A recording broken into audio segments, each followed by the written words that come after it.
Okay, let's unpack this. I want you to imagine a character for a second. And if you saw this guy in a movie, you'd probably think, the screenwriters were trying a little too hard. A bit over the top, yeah. Exactly.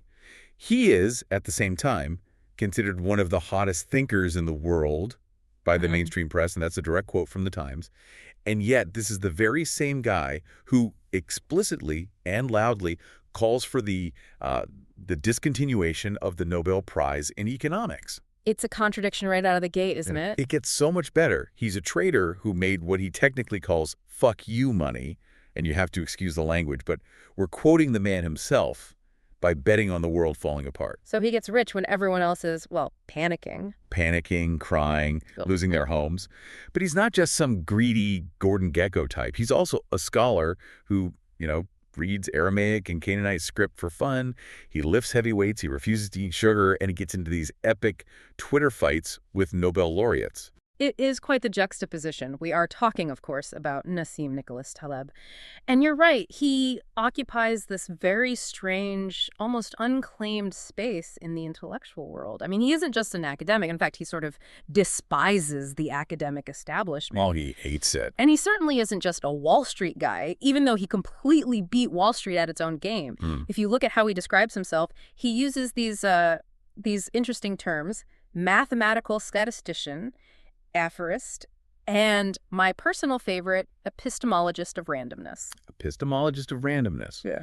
That really sounds like a job title you make up to stop people from asking what you do at a party. Yeah. I'm just an epistemologist of randomness. Could you pass the shrimp? Right. But in his case, it's actually incredibly accurate, isn't it? It is. It's technically precise. Epistemology is the study of knowledge. It's how we know what we know. So he studies how we know things, or maybe more importantly, how we don't know things, specifically when it comes to luck and uncertainty and, chaos. And the reason we're doing the deep dive on him today isn't just because he has a fancy title or wrote some massive bestsellers. It's because the stakes of his ideas are, they're incredibly high. This is the man credited with predicting the 2008 financial crisis. And we really have to be clear about that. It wasn't just predicting it in the way a pundit on TV says, oh, the market looks a little frothy. Right, like a weatherman saying, it might rain next week. No, this is different.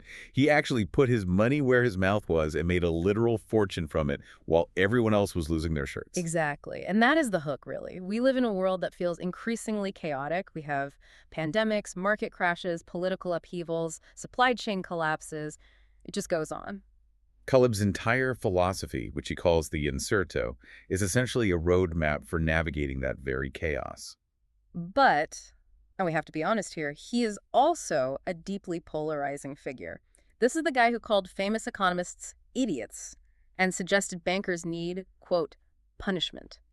He does not mince words. Oh, absolutely not. And we are definitely going to get into the beefs. I have to say, the section on his feuds is my favorite part of our research stack. It's like intellectual pro wrestling. It really is. But before we get to the name calling, we need to sort of frame the mission of this deep dive. If you're listening to this, you've almost certainly heard the term black swan. Oh, yeah. It's everywhere. It's become such a buzzword that corporate managers use it to excuse missing their quarterly targets. We missed our sales numbers. It was a black swan event. Which is, more often than not, a complete misuse of the concept, and it drives Taleb absolutely crazy, but we'll get to that. The goal today is to move beyond the buzzwords. We want to help you, the learner, understand the underlying philosophy of the Incerto. We're going to look at how to build robustness, as he calls it, in your own life. We're going to talk about why, according to Taleb, you might be exercising all wrong or investing all wrong. And we're going to try to answer the big question: how do you live in a world you don't and really can't understand? And to do that, we have a massive stack of sources. We're pulling from his biography. We're looking at the entire Incerto book series that's Fooled by Randomness, The Black Swan, Antifragile, Skin in the Game, and his book of aphorisms, The Bed of Procrustes. Plus, we've got his technical papers, the ones with all the heavy math and the public records of his many, many arguments. It's a pretty comprehensive look at a very complex man. And to really understand the philosophy, you have to understand where it came from. Because Taleb's obsession with the unexpected, with randomness, it didn't start on a trading floor in New York. No, it started in the Levant. Exactly. Okay, so let's rewind. Segment 1, the origin story. Nassim Nicholas Taleb was born in 1960 in a town called Amiens in Lebanon. And looking at his family background, we aren't talking about a humble beginning here. This is, for all intents and purposes, aristocracy. Very much so. His family was wealthy, they were influential, and they were part of the Greek Orthodox Christian community. And if you look at the lineage, it's pretty impressive. His maternal grandfather, Fuad Nicholas Gossem, and his great-grandfather, Nicholas Gossen, were both deputy prime ministers of Lebanon. Deputy prime ministers. I mean, that's serious power. That's the kind of family where you grow up assuming the world is basically yours to shape and that the structures all around you are rock solid. And it goes even deeper. His paternal grandfather was a Supreme Court judge. His great-great-great-great-grandfather, I think I got that right, 4 greats, was on the board of directors to the administrator of Mount Lebanon. So, young Nassim grows up in this environment of immense stability, prestige, and a French education. He went to the Grand Lycée Franco-Libanais in Beirut. So just picture this for a moment. You're this kid in a hugely prominent family. Everything seems permanent. You have the status, you have the money, you have the history. You're living in Beirut, which at the time was literally called the Paris of the Middle East. It was cosmopolitan, cultured, safe. And then 1975 happens. The Lebanese Civil War. This is the first black swan in Taleb's life, even if he didn't have that term for it yet. The war begins, and it essentially reduces his family's political prominence and their wealth to rubble. It's really hard to overstate how shocking that must have been, to go from being part of the ruling class, living in a mansion, to a war zone almost overnight. And this is absolutely crucial for understanding his entire worldview. Most of us in the West, especially in the late 20th century, we grew up with a sense of gradualism, the idea that things change slowly, that the future will look pretty much like the past, just with better phones. Taleb's formative experience was the exact opposite. It was that the established order can be dismantled overnight by a sudden, unexpected event. The entire structure of society was, in his eyes, incredibly fragile. So the lesson he learned at 15 wasn't from a textbook. It was that stability is often just an illusion. Precisely. And he realized that the people in charge, the politicians, the experts, the people just like his grandfather, they didn't see it coming. They were all very confident, but they were all wrong. That seems to be the seed of everything that comes later. But despite the war, he clearly kept up with his studies. I mean, the man is a walking encyclopedia. He is a polyglot scholar in the truest sense of the word. He has a Bachelor and Master of Science from the University of Paris. He gets an MBA from Wharton, which he got in 1983. And then much later, he goes back and gets a PhD in management science from the University of Paris-Dauphine. But beyond all the degrees, it's the languages that really stand out to me. Yeah, the list is intimidating. He's fluent in French, English, and classical Arabic. But then the source material says he also speaks Italian and Spanish, and he reads, get this, Greek, Latin, Aramaic, ancient Hebrew, and Canaanite script. Why? I mean, why the obsession with dead languages? Is he just showing off, look at me, I can read the Rosetta Stone? I don't think it's just a parlor trick. That linguistic depth that really informs his philosophy. Taleb has a deep preference for classical wisdom, the stuff that has survived for thousands of years, over modern theory. Okay, that makes sense. When you can read the original texts of the ancients in their own scripts, you get a very different perspective on risk and human nature than if you're just, say, reading a modern summary in a business book. He sees the continuity of human folly.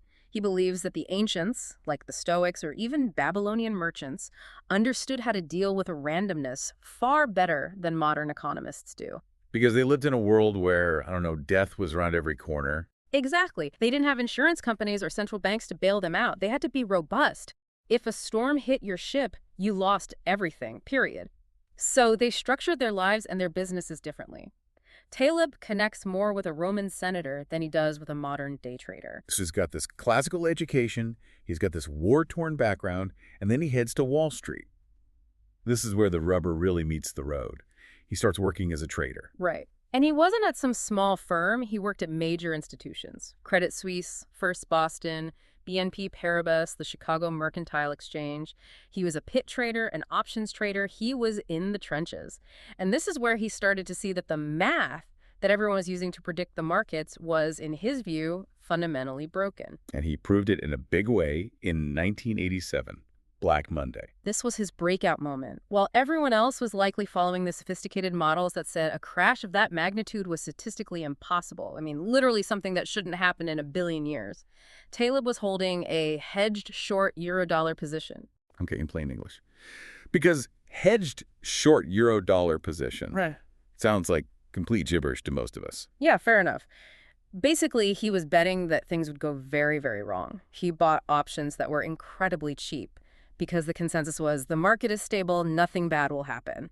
So he bought these dirt cheap options, pennies on the dollar, that would pay out massively if and only if the market crashed.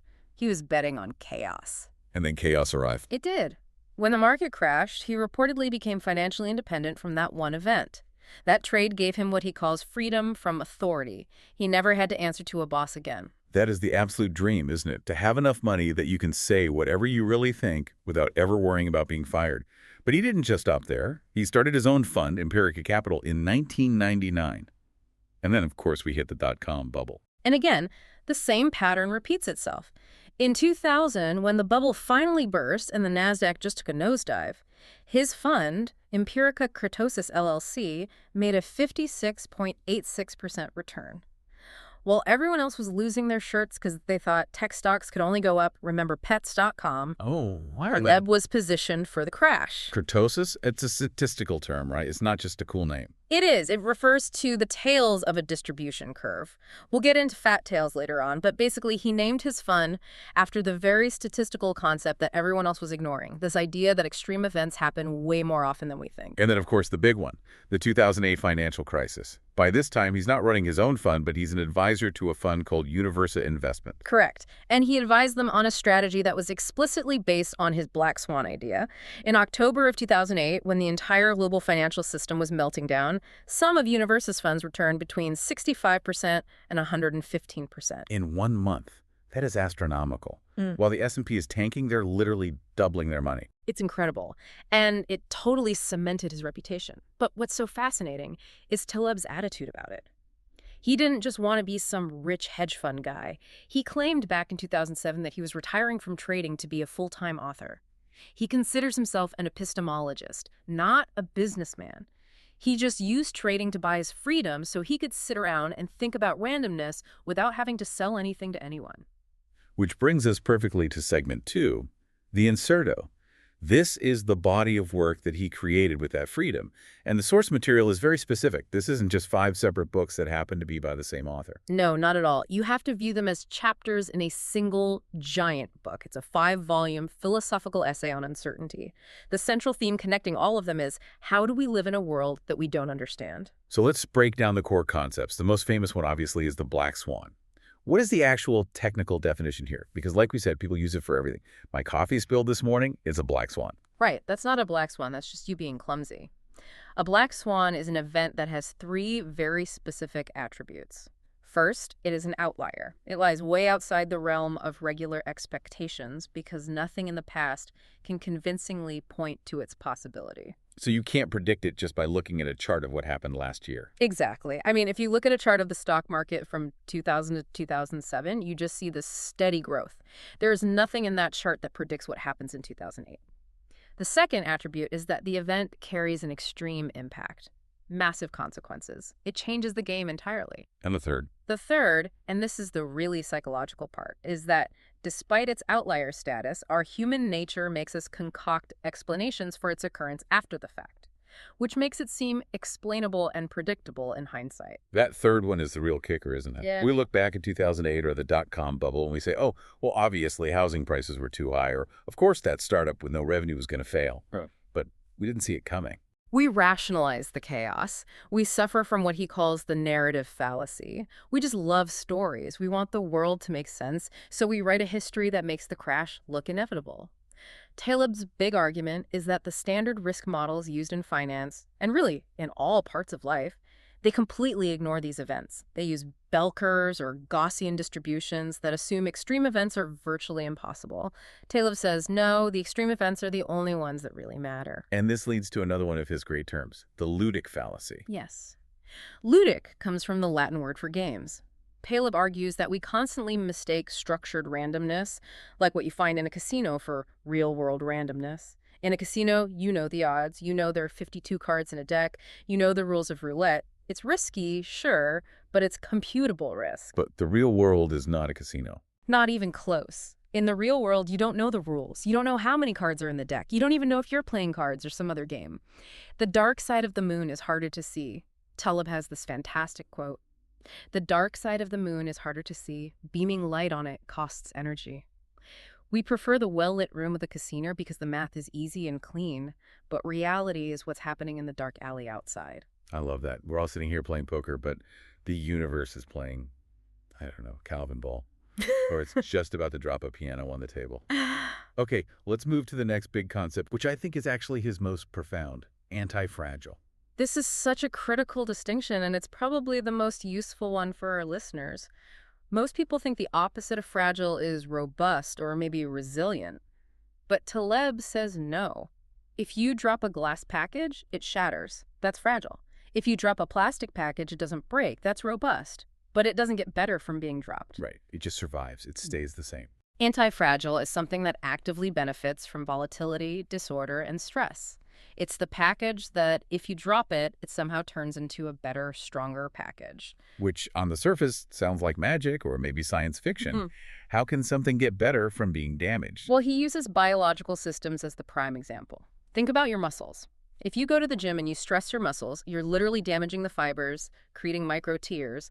They don't just heal back to where they were before. They grow stronger. They overcompensate. That is a fundamentally anti-fragile system. Okay, that makes perfect sense. Evolution itself is anti-fragile. Individual animals die, that's fragility, but the species as a whole gets better because the weak are weeded out. So anti-fragility requires some level of pain or stress or failure to work. It does, and he applies this to economics too. He argues that we keep trying to smooth out the economy, we bail out the banks, we try to stop every recession, we keep interest rates at zero, but in doing so, we're actually making the entire system more fragile. We're stopping the muscle tearing that needs to happen for the system to get stronger. It's like stopping a forest fire. Yeah. If you put out every single small fire, you eventually build up so much dry wood that when a fire finally does happen, it burns the whole continent down. That is a perfect analogy. By suppressing volatility, we prevent the system from learning. We create this powder keg situation where instead of having a lot of small manageable corrections, we eventually get one massive catastrophic explosion. Next concept up, skin in the game. This one feels almost political or ethical. Oh, it's deeply ethical. The central rule is that decision makers must bear the risks of their own decisions. It's that simple. In the past, a general who wanted to start a war had to lead his troops into battle. If he made a bad decision, he might die. That is skin in the game. An architect in ancient Babylon, under Hammurabi's code, if he built a house and it collapsed and killed the owner, the architect was put to death. Talk about accountability. I mean, Yeah. that would certainly change how condos are built today. Wouldn't it? But today, we have a huge problem. We have bureaucrats and bankers who can crash the entire economy or start a war, and if it goes wrong, they still get their bonus, they still get their pension, they might even get a lucrative speaking tour out of it. It's the Bob Rubin trade, right? The old joke, heads I win, tails you lose. Exactly. Taleb argues that this asymmetry, keeping the upside for yourself but transferring the downside to other people, to taxpayers, is what creates these incredibly fragile systems. If you don't pay a penalty for your errors, you never learn, and you just keep taking more and more dangerous risks. He despises that class of people, the interventionistas, who mess with complex systems without suffering the consequences of their own mistakes. Then we have Fooled by Randomness, which was his first non-technical book. This is really the foundation of the whole thing. The core error he's pointing out is that we consistently underestimate the role of luck. We see a successful trader or a CEO, and our first instinct is to think genius. We think visionary. But in a random environment, someone is bound to get lucky. If you have 10,000 monkeys flipping coins, one of them is eventually going to flip heads 20 times in a row. And then the media will rush to interview that monkey and ask him about his coin flipping technique. Precisely. And the monkey will write a book called The 20 Principles of Heads. Taleb says we need to have a bit more humility. We attribute success to skill when it might just be survivorship bias. And finally, from the Incerto, we have The Bed of Procrustes. And this is his book of aphorisms. The metaphor comes from Greek mythology. Procrustes was this innkeeper who had a special bed. He wanted every single guest to fit that bed perfectly. So if a guest was too short, he'd stretch them on a rack. If they were too tall, he'd chop off their legs. Ouch, that's vivid. It is. And Taleb says we do this with ideas. We squeeze the messy, complex reality of life into our crisp, commoditized ideas and our neat little models. We try to change the territory to fit the map rather than changing the map to fit the territory. We want the world to fit into our Excel spreadsheets, and when it doesn't, we try to force it. It's such a powerful image. We're chopping off the legs of reality to make it fit into our preconceived notions. Okay, so that's the philosophy. But Taleb is also a guy who talks about how to live your life. This isn't just abstract theory for him. Segment 3, practical applications. He has this concept he calls the barbell strategy. And this is really how you apply the Incerto to your actual life. The premise is that medium risk is a trap. We're always taught to be balanced, to diversify into moderate investments. Taleb says this is incredibly dangerous because the risk of those medium investments is fundamentally uncomputable. A safe blue-chip stock can still go to zero in a black swan event. Think Enron or Lehman Brothers or Kodak. So what's the barbell then? How does that work? You avoid the middle entirely. You are hyper-conservative and hyper-aggressive at the exact same time. So in finance, he suggests putting something like 80 to 90% of your assets in extremely safe instruments like treasury bills, stuff that simply cannot lose money unless the entire government collapses. That sounds incredibly boring. And with inflation, aren't you technically losing money? It is boring. And yes, you might lose a little bit to inflation, but the key is you are safe. You cannot be ruined.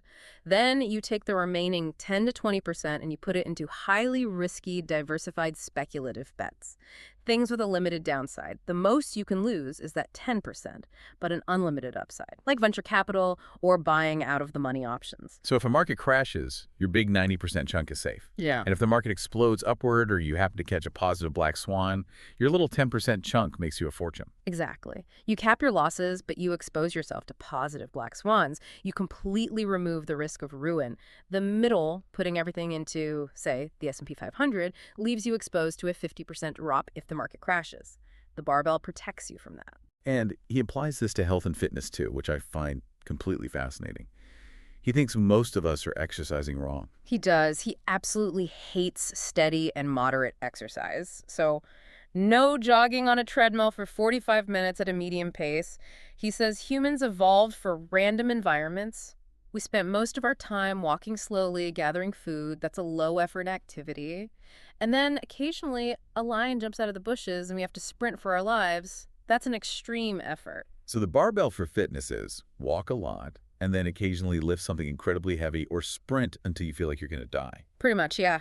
Low effort most of the time, punctuated by very intense stress, no chronic cardio in the middle. He argues that that kind of chronic moderate stress, like jogging every day, actually wears the body down without giving it the powerful anti-fragile signal it needs to build muscle. And he applies the same logic to diet, right? He does. He argues that modern humans have this steady, constant supply of food, 3 meals a day plus snacks. But our ancestors had a very random supply. So he looks at the frequency of eating. Intermittent fasting fits his model perfectly. You have periods of feast and periods of famine. Not a steady drip of snacking all day. It's also consistent. Avoid the steady state. Embrace the extremes. And this leads right into his view on innovation, which he calls convex tinkering. He believes that, quote, decentralized experimentation outperforms directed research. He has that great line about birds, something like, models are like lecturing birds on how to fly. That's the one. Birds flew for millions of years before anyone understood the principles of aerodynamics. We solve problems by doing, by tinkering, by trial and error, not by theorizing in a classroom. The theory usually comes after the invention to explain why it worked. The steam engine wasn't invented by a physicist using the laws of thermodynamics. It was invented by tinkerers. The laws of thermodynamics came later to explain the engine. So if you want to invent something, don't write a 50-page business plan. Just start tinkering. Exactly. Be the tinkerer, not the lecturer. Okay, so we've established the brilliance. Now we need to talk about the brawler. Segment 4, style, criticism, and controversy. Taleb is not a polite academic who sips tea and nods thoughtfully. He's aggressive. That is putting it mildly. He describes his own writing style as mixing semi-autobiographical narrative with philosophical tales. But his public persona is known for these incredibly harsh personal attacks. He doesn't suffer fools gladly, and he defines fool very, very broadly. Let's just look at the list of targets. Bankers are obviously high on that list. Oh, absolutely. At the World Economic Forum in Davos in 2009, which he derisively calls the International Association of Name Droppers, he stood up on stage and said he was happy that Lehman Brothers had collapsed. I mean, can you imagine saying that in a room full of bankers? That's like walking into a funeral and saying you're glad the guy is dead. He suggested bankers need punishment to prevent recklessness in the future. He believes the whole bailout culture is fundamentally immoral because it removes skin in the game. He basically looked them in the eye and told them they were parasites on the economy. And he hates economists. With an absolute passion. He has called them idiots and said they cause more crises than they solve. He specifically goes after the big names, Larry Summers, Paul Krugman, Joseph Stiglitz. He thinks their models give a false sense of security that directly leads to disaster. He has this term for them, IYI, intellectual yet idiot. People who are brilliant in books but have absolutely no common sense in the real world. But the biggest feud, the real heavyweight title fight, has to be with Myron Scholes. Oh, yes. Myron Scholes is a Nobel laureate. He co-developed the Black-Scholes formula, which is the standard model for pricing financial options. It is like the Bible of modern finance. Every single trader learns it. And Taleb attacked the Bible. He didn't just attack it. He basically said Scholes was personally responsible for the financial crisis. He said Scholes should be in a retirement home doing Sudoku, rather than lecturing anyone on risk. Doing Sudoku, that is so specific. Yeah. And so devastating. Taleb and his collaborator Espen Haag wrote this paper where they argued that nobody actually uses the Black-Scholes formula in the real world of trading. They use heuristics, simple rules of thumb. He basically told a Nobel Prize winner that his entire life's work was irrelevant and dangerous. And what was Scholes' response? Yeah. I mean, he couldn't have just taken that lying down. No, Scholes retorted that Taleb just popularizes ideas and is making money selling books. He claimed that Taleb doesn't cite previous literature and isn't taken seriously in academia. But then Taleb fired back with a paper listing hundreds of documents showing the formula wasn't even derived by Scholes originally. It was just a messy, very public intellectual brawl. It really is like watching two grandmasters get into a boxing match. He also waded into the IQ debate, which is always a complete minefield. He did. He published an article calling IQ largely a pseudoscientific swindle. What's his argument there? Because IQ is a pretty well-established concept in psychology. His argument is that IQ tests don't really measure intelligence. He says they measure absence of stupidity or unintelligence. So it can help you find people who can't do the job. If you have an IQ of 70, you probably can't be a physicist. But it doesn't predict high performance. He argues that once you get past a certain threshold, a higher IQ doesn't really correlate with success in the real world. He considers the rankings a fraud and has even called them immoral and racist. That's a very Taleb take on it. The metric you are all using is a lie. And then there's his politics. He seems to be all over the map. He is. He dedicated his book Skin in the Game to both Ron Paul and Ralph Nader. A libertarian and a consumer advocate. That is a very odd couple. It makes a certain kind of sense in his framework, though. Both of them are anti-establishment, and both focus on accountability. Nader wants corporations to be accountable. Paul wants the Federal Reserve to be accountable. But he's not a pure libertarian by any means. After the 2022 invasion of Ukraine, he denounced naive libertarians who were soft on Russia. He supported an aggressive military response. He just doesn't fit in a neat left-wing or right-wing box. He fits in the Incerto box. It's clear he doesn't care about being popular. He only cares about being robust. But we should acknowledge that he isn't just a guy throwing insults. He has serious technical chops. Segment 5. Technical contributions. This is really important. It's easy to get distracted by the Twitter fights and the clever aphorisms. But Taleb is a mathematical statistician at his core. He wrote a technical version of the Incerto called Statistical Consequences of Fat Tails. Okay, so let's go back to those fat tails. What does that actually mean in a statistical sense? So in a normal distribution of bell curve, most of the data points are clustered in the middle, in the hump, and the tails, which are the extremes, they taper off very quickly. It assumes that extreme events are incredibly rare. Like, you will never meet a man who is 10 feet tall. Right. Human heights follow a pretty clean bell curve. Exactly. But financial markets don't. Wealth doesn't. In a fat tail distribution, the tails don't taper off. They stay thick. Yeah. Extreme events are much, much more likely than the bell curve suggests. You can meet a man who has 1 billion times more money than you do. And he has this one data point about the stock market that just blew my mind. The 1987 crash. Right. He points out that in the real world, a single observation can completely determine the properties of the whole data set.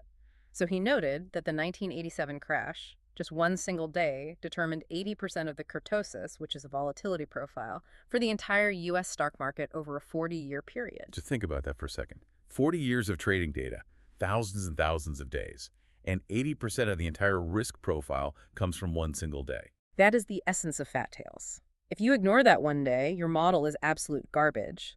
But most models treat that day as an outlier, and they just throw it out. They say, oh, that was a freak event. Let's remove it from the data set so our curve looks pretty. Taleb says that day is the model. If you remove the crash, you aren't measuring risk at all. It's like saying, I'm a great driver if you just ignore that one time I drove off a cliff. That's a perfect way to put it. And he worked with another mathematician, Raphael Douati, on something they called statistical undecidability. Which sounds very complicated. It is, but the core concept is pretty simple. They argued that statistics as a field is fundamentally incomplete because it cannot predict the risk of rare events. If an event is rare enough, you simply don't have enough data to know the probability. You are flying completely blind, and the math can't save you. You cannot use the past to predict the future when the tails are fat. He also applied this thinking to the pandemic, didn't he? He did very early on. On January 26, 2020, when most of the world was still saying, it's just the flu or it won't leave China, Taleb, along with Yanir Bar-Yam and Joseph Norman, published a note called Systemic Risk of Pandemic via Novel Pathogens. January 26th. That is incredibly early. It's remarkably prescient. They argued that SARS-CoV-2 was not being taken nearly seriously enough, and their logic wasn't about the specific biology of the virus, but about the math of the network. They argued that in a globally connected world, pathogens spread much, much faster than standard models predict. Global connectivity increases systemic risk. They called for an immediate aggressive clampdown because the downside risk was infinite total ruin. It goes right back to his asymmetry idea. If you overreact and you turn out to be wrong, you lose a little bit of money, there's some panic. But if you underreact and you're wrong, you lose everything. Exactly. It's the precautionary principle. When the risk is total ruin, you don't sit around and wait for more evidence, you act immediately. And finally, let's talk about his professional legacy in finance. Tail risk hedging. This is the business model of universe investments. It's basically insurance against the apocalypse. The strategy is to accept small, constant losses, just like paying insurance premiums. You bleed a little bit of money every single month buying these put options that are way, way out of the money. Which has to be psychologically very difficult. Nobody likes losing money every month, even a little bit. It's incredibly hard. You look like a loser for years on end. You have these lengthy dry spells. Your neighbors are making 10% a year in the stock market, and you are consistently losing 2%. But then the market crashes. And while everyone else is jumping out of windows, your fund pays out a massive, life-changing jackpot. It's the barbell again. You pay small amounts to protect against the black swan, and when it finally arrives, you profit immensely. And that really is the summary of the man. He has built an entire life and an entire philosophy completely designed around the central idea that we just don't know what's coming next. Okay, let's wrap this up. We've covered the aristocrat-turned-trader, the philosopher of uncertainty, the public brawler, and the mathematician. When you step back from all of it, what is the single biggest takeaway here? I think it's a fundamental shift in worldview. Most of us go through life trying to predict the future. We try to guess what the stock market is going to do, or what the weather will be next week, or how our career is going to turn out. Taleb's message is, stop. You can't predict the future. The world is far too complex. So instead of prediction, what? Focus on preparation. Focus on robustness. Build a life and a portfolio and a body that can handle whatever the future throws at you. Don't try to see the black swan coming. Just make sure you're the kind of person who survives it, or, even better, benefits from it. Be the anti-fragile package. And I want to leave our listener with one final provocative thought. Taleb talks about this idea he calls the fourth quadrant. Yes. This is the domain of complex, real-world problems where we don't know the rules and the impact of being wrong is incredibly high. And Taleb suggests that in this quadrant, we should probably stop using models entirely. No maps are better than bad maps. If you're in a strange city and you're using a map of a completely different city, you are guaranteed to get lost. So here is the question for you, the learner. Look at your own life. Where are you exposing yourself to that medium risk, that dangerous middle? Where are you relying on a steady paycheck from a company that could vanish tomorrow? Where are you relying on moderate exercise that isn't actually preparing you for real-world stress? Where are you being fragile while thinking that you're safe? And as Taleb would say, referencing his most famous metaphor about the turkey is fed every single day for 1,000 days. Every day, the turkey's statistical model confirms the hypothesis that the humans love me, they feed me, life is good and stable. The turkey's confidence is at its absolute peak on day 1001. And day 1001 is the Wednesday before Thanksgiving. Exactly. What the turkey sees as a black swan, the butcher sees as just another Wednesday. It's all about perspective. So the final advice from Nassim Nicholas Taleb. Don't be a turkey. Thanks for listening to The Deep Dive. We'll see you next time.